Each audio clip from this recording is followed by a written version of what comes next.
These men on skis are soldiers in the United States Army. They are members of a special military organization, which was until recently highly classified. Today, for the first time, their story will be told on The Big Picture.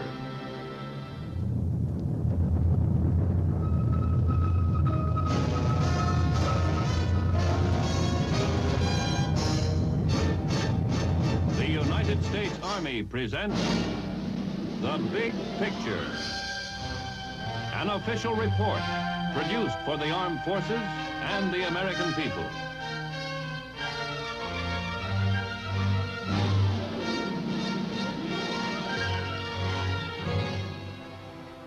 One of the great mountain chains of Europe, the Alps, stretch from the Gulf of Genoa to Vienna, rising between the plains of northern Italy and southern Germany.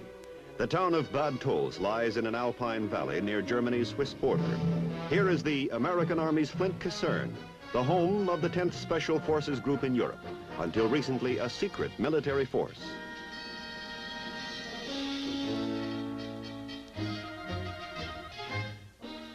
The 10th is one of 3 Special Forces groups located in Europe, in the continental United States, and in the Far East. The primary mission of all Special Forces units is to train and organize guerrilla resistance in enemy-occupied territories. This mission, of course, extends to enemy-held terrain where and when liberation movements develop.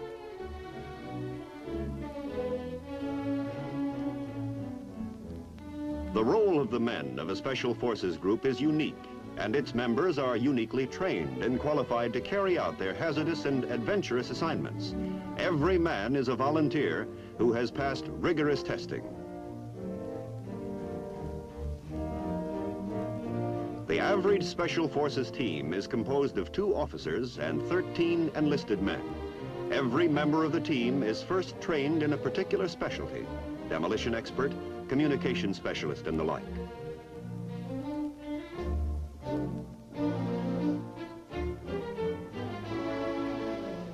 Every member of the team is then cross-trained. Should the demolition expert on a team be injured or captured, every other member of the team could handle the missing man's assignment.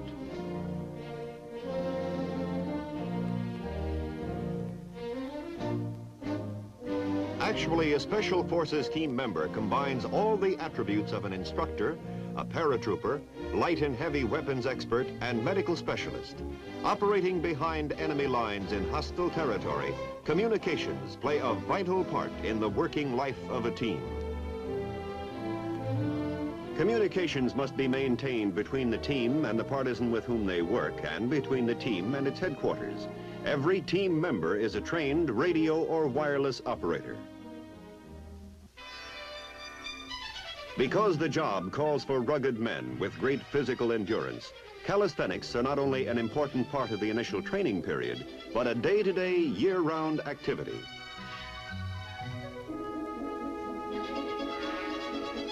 At least an hour a day is spent in muscle building. Periodic physical fitness tests guarantee that the team members are always in top shape. In no other branch of any of the United States military services is the standard of physical fitness higher than in Special Forces.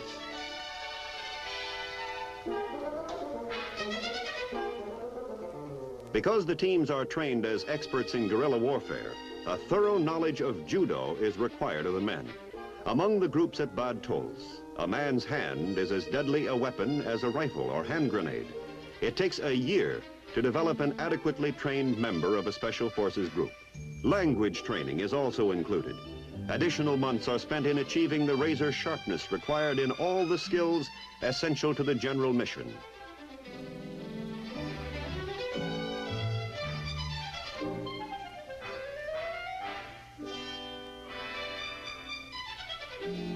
Although the study of underwater diving techniques is not a required part of the training program at Bad Tolz, 100% of the men here have volunteered to add skin diving to their list of specialties.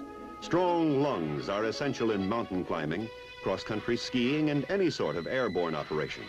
Practice with aqua lungs helps to develop lung power. Underlying the entire Special Forces training program is the cardinal rule: learn to operate in any and all physical environments, in mountains, in snow, in the desert, the jungle, even underwater.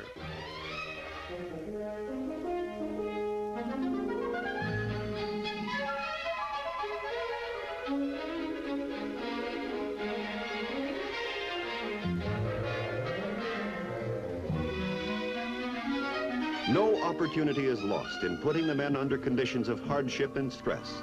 Practice in switching aqualungs underwater helps to develop a sense of discipline under artificially severe conditions. It also makes for calm nerves in times of crisis.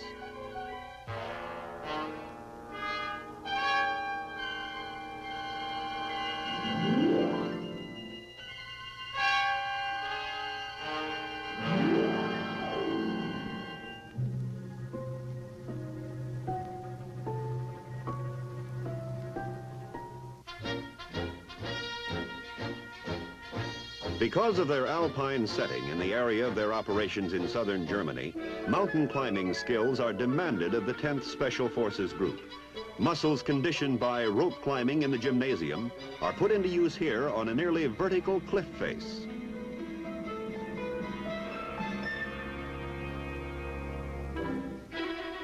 Team members must be as adept at descending mountains as they are at ascending.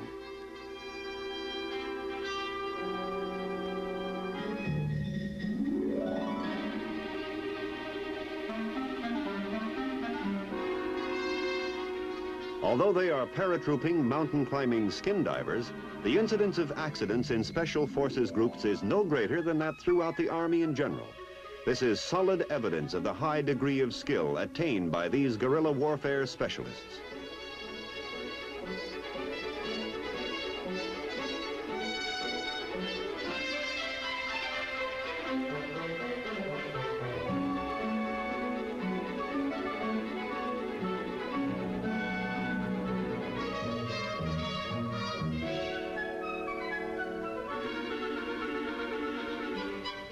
It takes 2 months to train a novice in snow techniques.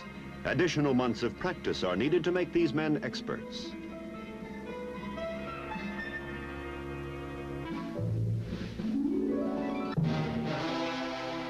To develop endurance among the Special Forces teams, 20 or 30-mile cross-country hikes on snowshoes are routine. The ability to move fast through any kind of terrain is a prime requisite of the Special Forces soldier. In future operations, his life may well depend on such versatility.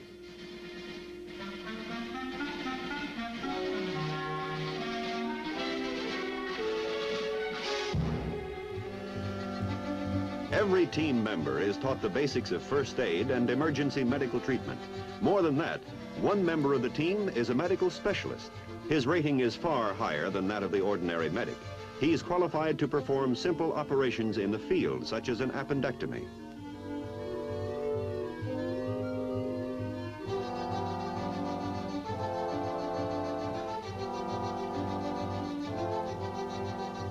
The knowledge that his team possesses a field doctor is reassuring to the Special Forces soldier. So far as possible, each team is prepared to be completely self-sufficient while operating in enemy territory.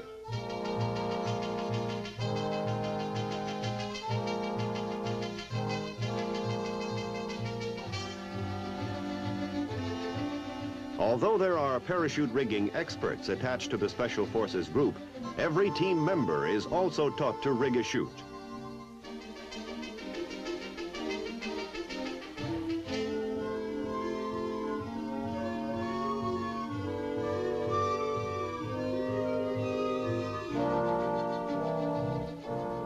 Should his unit be sent away from home base, each individual will be fully qualified to repack his own parachute.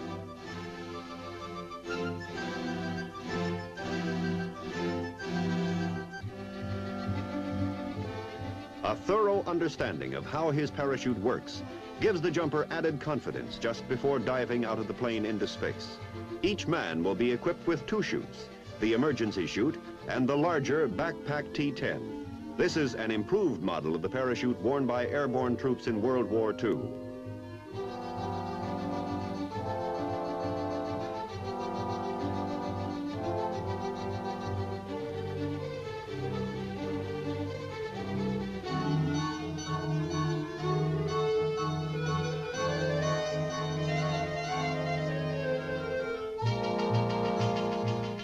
Its larger canopy and improved design make for easier descent, and the increased maneuverability reduces the chances of mid-air collisions.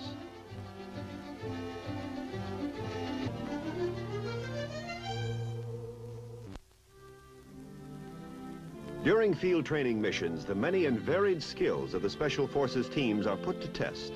A typical mission involves 3 different groups from Bad Tolls, the attack unit being briefed here, another group who will play the role of partisans, and a 3rd unit, which will act as an aggressor force. At this joint briefing, the drop zone is described and important landmarks pinpointed.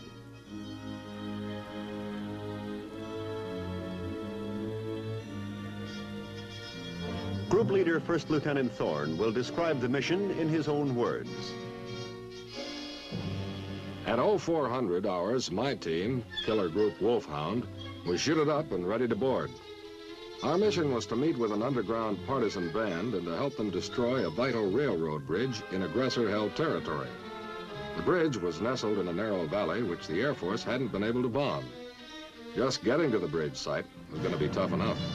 To really make things interesting, we'd been ordered to accomplish our mission within a limited time period.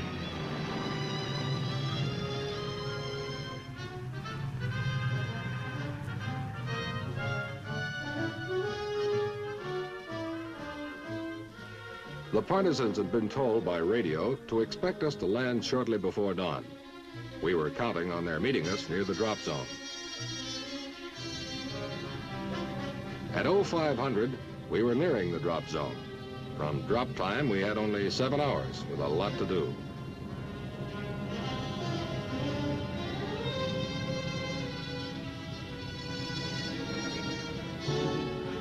We hit the drop zone on time. So far, so good.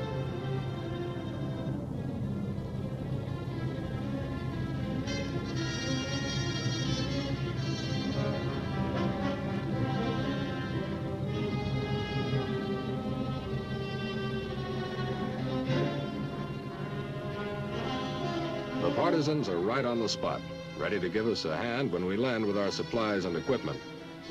With us, we'd brought skis, radios, weapons, demolitions, and medical supplies for ourselves and the partisans.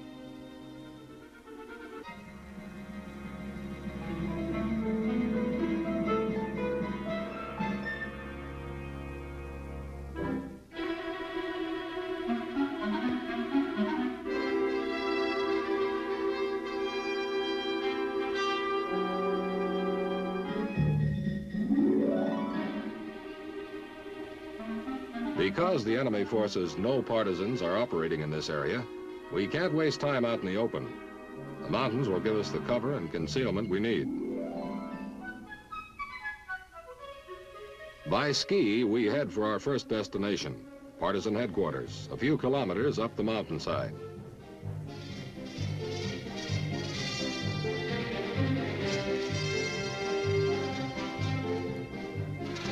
For their headquarters, the partisans have selected an abandoned woodcutter's hut. From the drop zone to here, we haven't passed another building or another person. The hut looks like a perfect jumping-off spot for our mission.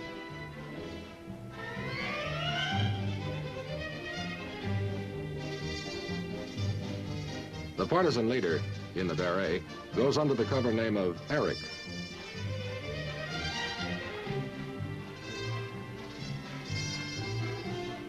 As well as demolitions for our primary target, the bridge, we've brought along anti-personnel mines. Because part of our job is teaching, we give the guerrillas a brief course in how the mines operate.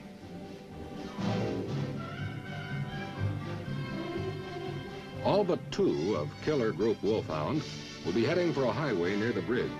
They'll plant the mines there as a diversion, while 2 of us with the partisans hit the key target.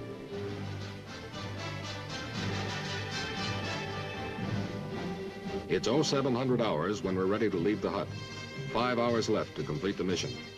And according to Eric, who speaks English and German, we've got nearly 20 kilometers of rugged country to cover in that time. Eric also tells us that the bridge will probably be heavily guarded.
When we're within a few hundred meters of the bridge, we place our skis facing the way we've come. Once we hit, we want to get out of there fast.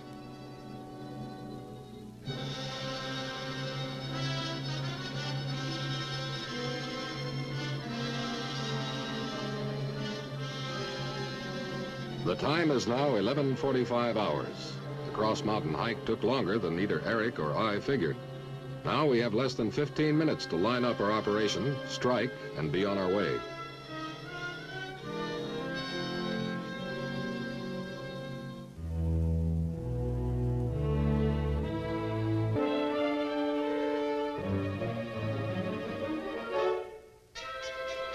Here it is, the bridge on the River Ammer, a rail link over which the aggressor forces have been moving the bulk of their men and supplies into this part of Bavaria.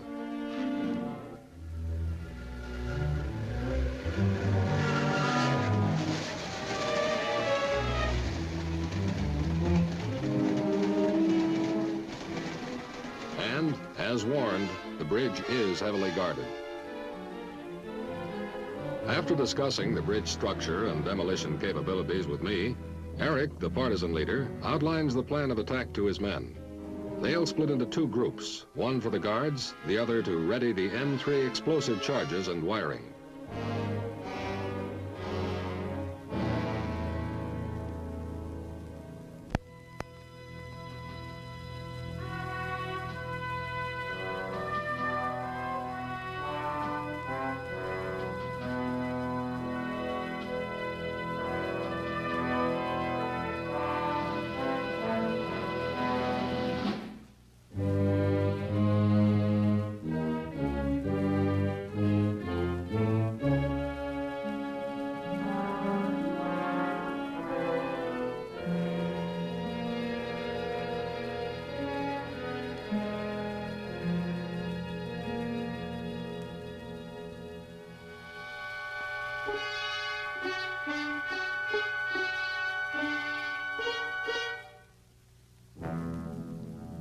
Getting the guards out of the way before they can sound the alarm is going to be one of the ticklish parts of our assignment.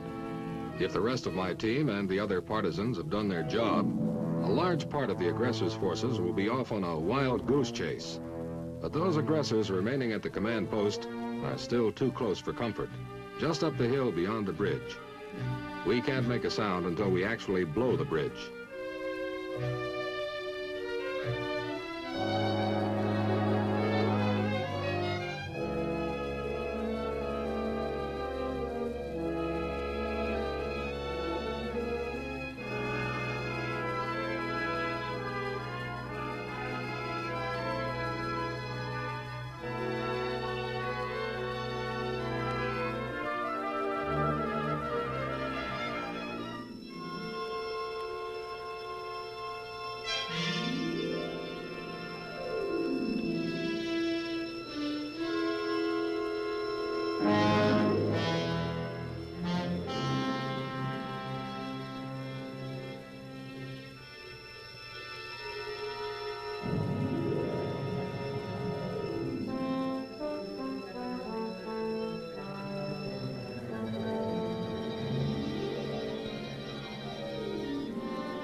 Time's running short.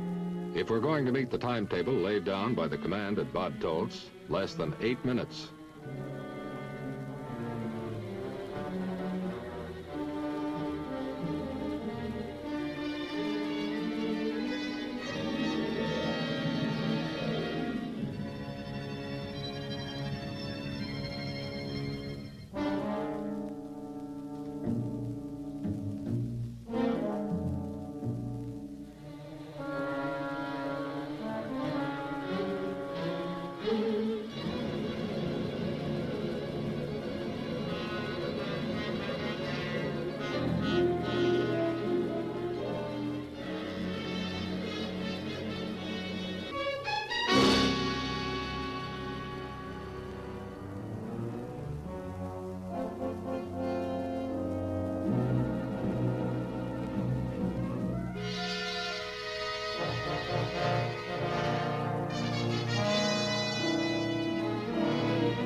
The bridge explosion has alerted the aggressors of our activity.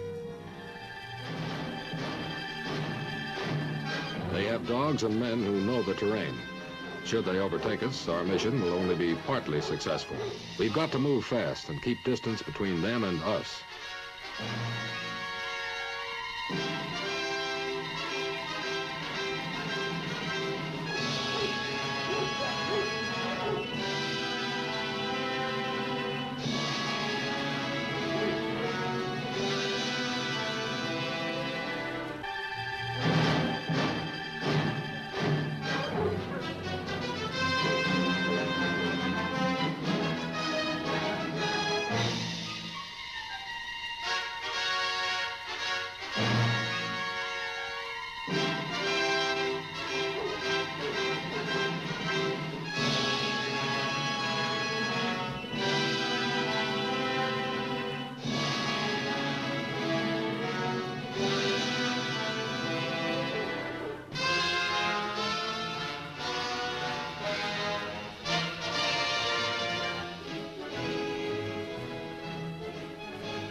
We can't slow down.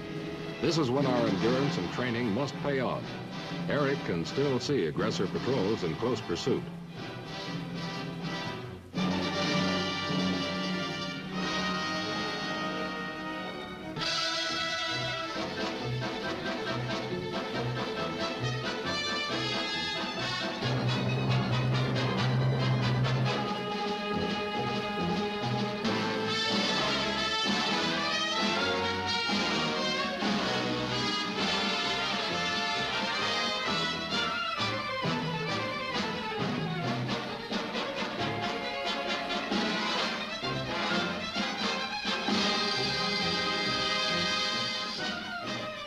But we've managed to outdistance the aggressors. They'll be forced to withdraw and give up the chase.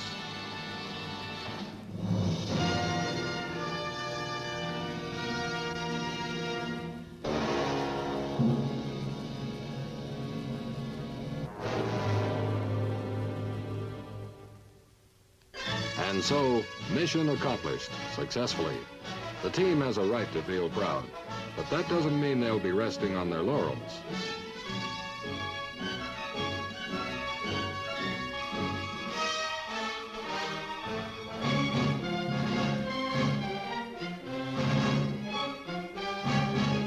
And finally, home again. Flint Caserne at Bad Tolks.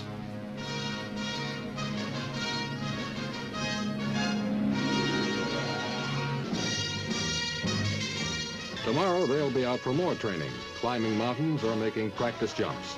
It's a rugged, exciting job, and no soldier with 10th Special Forces would have it any other way.